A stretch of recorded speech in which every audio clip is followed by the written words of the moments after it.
জায়গায় যদি আমি নিয়ে আসতে পারি, একটু প্রশস্ততা বাড়বে এবং দেখতে ভালো লাগবে। ঠিক, সো চমৎকার।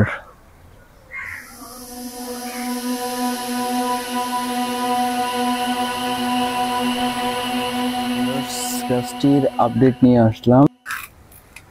সুন্দর একটা লুক আসছে গাছটির।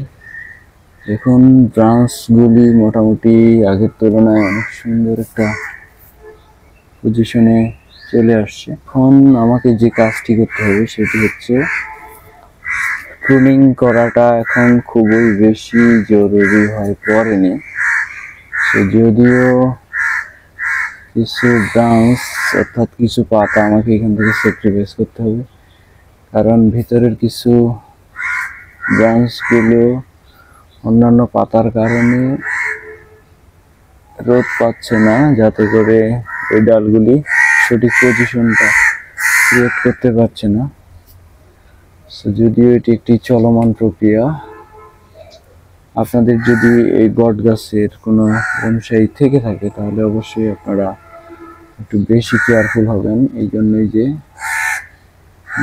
কাজটি আমি করে থাকি সেটি হচ্ছে আমি দেখি, পর্যবেক্ষণ করি সবসময় যে কোথায় কোন ডালটি কি পজিশনে রয়েছে, কারণ একটি ডাল ক্রিয়েট করা সত্যি অনেক কঠিন, বিশেষ করে বট গাছের জন্য। আর সুন্দর একটি গাছ তৈরি করতে হলে অবশ্যই আপনাদেরকে বেশি মনোযোগী হতে হবে। সো ভিউয়ার্স, বুঝতেই পারছেন প্রত্যেকটি ডাল দেখতেছি আমি আর পর্যবেক্ষণ করছি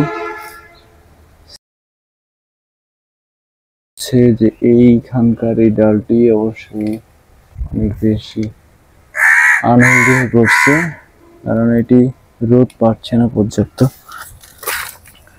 এটির এখানকার কিছু ওকে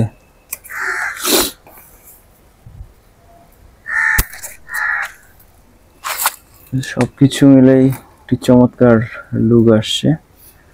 সো এই ডালটি মনে হচ্ছে আর একটু নিচের দিকে আসলে ভালো হতো, এরকম ঠিক এই পজিশনে আসলে এই ডালটি দিয়ে এইখানে আমি যদি কেটে দেই, পরবর্তীতে এখানে একটু সুন্দর ব্রাঞ্চ আসবে। আমি ওয়্যারিং করে একটু হালকা নিচের দিকে নিয়ে নামিয়ে দেওয়ার চেষ্টা করব।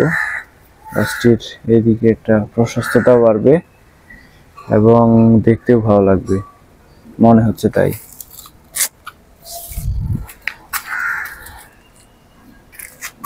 এইদিকে এই জায়গায় যদি আমি নিয়ে আসতে পারি, একটু প্রশস্ততা বাড়বে এবং দেখতেও ভালো লাগবে। ঠিক, রেডি। হালকা একটু টুইস্ট করে এদিকে নিয়ে আসার চেষ্টা করলাম। এটি হচ্ছে অ্যালুমিনিয়ামের তার। প্রত্যেকটি কাজ সে সুন্দরভাবে পর্যবেক্ষণ করার চেষ্টা করছি এবং আমার মনে হচ্ছে কিছু কাজ করা দরকার, কারণ এখানে আমি কিছু প্রুনিং করলে পরবর্তীতে, যেহেতু গরমকাল চলতেছে, এই হালকা করে উপরের শুধু নোটটি কেটে দিচ্ছি যাতে করে এখান থেকে সুন্দর ব্রাঞ্চ আসে। সো দুই একটি পাতা আমি উপরের দিকে রাখার চেষ্টা করছি। দেখুন এখানে দুইটি পাতা রাখছি, এখানে দুইটি, এখান থেকে সুন্দরভাবে ব্রাঞ্চ কিছু আসবে। তখন আমি এই ওল্ড পাতাগুলো আর রাখবো না। যখন এখান থেকে নতুন ডাল আসার চেষ্টা করবে, ডাল তৈরি হবে, তখন এই পুরাতন আর পাতাগুলো রাখবো না। এই জায়গায় এই গাছটি বেশিরভাগ আমি কাটিং অ্যান্ড গ্রোয়িং পদ্ধতিতে করার চেষ্টা করছিলাম।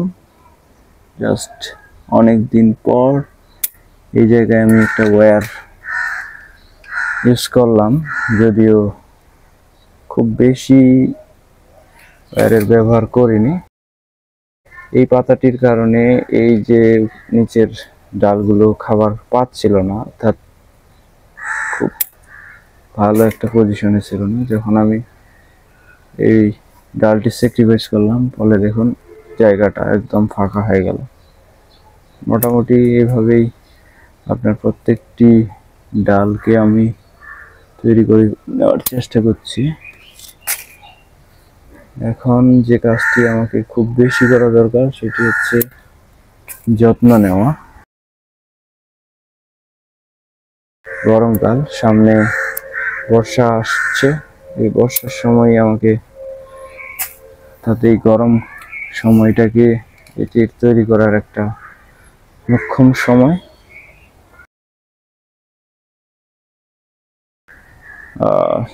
একটা অনুভূমিকভাবে ডালগুলো নেওয়ার চেষ্টা করব, যেহেতু আমরা জানি একটি বট গাছের ক্ষেত্রে কি হয়, চতুর্দিকে ডালপালাগুলো ছড়িয়ে থাকে এবং আপনার ওয়েটলি বৃদ্ধি পায়, এবং পরবর্তীতে যখন এটি থেকে নতুন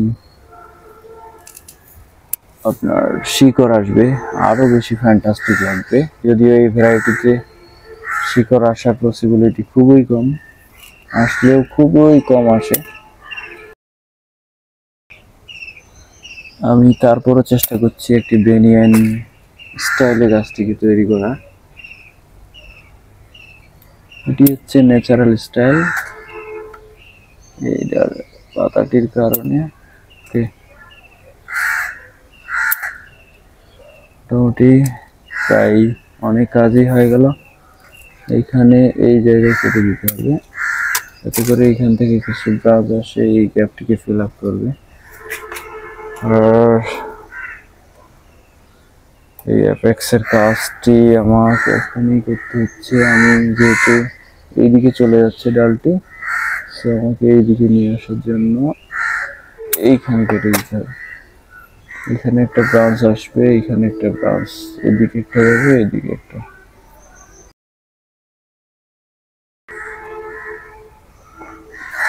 মোটামুটি কাজ প্রায় শেষ।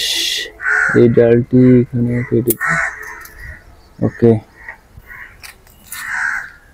সুন্দর একটা ভিউ আসছে, চমৎকার একটা লুক।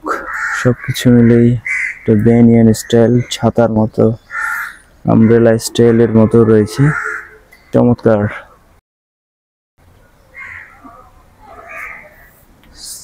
ফ্যান্টাস্টিক।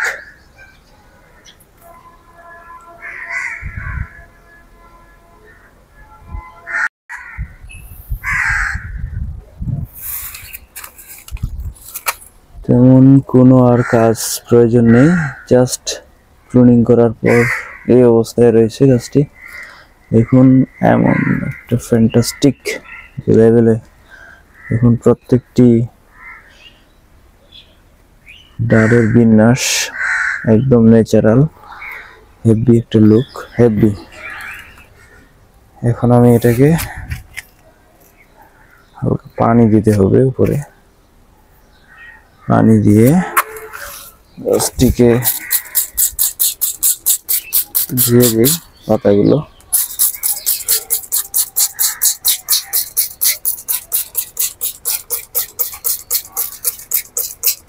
বিশেষ করে উপরের এই পাতাগুলোতে ময়লা জমে যায়, ময়লার ফলে গাছটি সঠিক সালোক সংশ্লেষণ করতে পারে না। সো আমাদের উচিত প্রায় সপ্তাহে অথবা মাসে একবার করে হলেও পাতাগুলোকে এভাবে ধুয়ে দেওয়া, যাতে করে গাছটির সালোক সংশ্লেষণে কোনো ক্ষতি না হয় এবং ব্যাঘাত না ঘটে। এই কাজটি আমি প্রায় করে থাকি। পানি দেওয়ার ক্ষেত্রেও উপর দিয়ে পানি দেওয়ারও চেষ্টা করি, যাতে করে একটা সুন্দর গ্রোথ থাকে গাছটির। তো দেখুন প্রত্যেকটি জায়গায় ব্রাঞ্চগুলো ওই ফ্যান্টাস্টিক একটা লুক ক্রিয়েট করতেছে। দেখুন এই পাতাটির কারণে এখানে পর্যাপ্ত আলো পাবে না, সো আমাকে পাতাটি স্যাক্রিফাইস করতে হচ্ছে।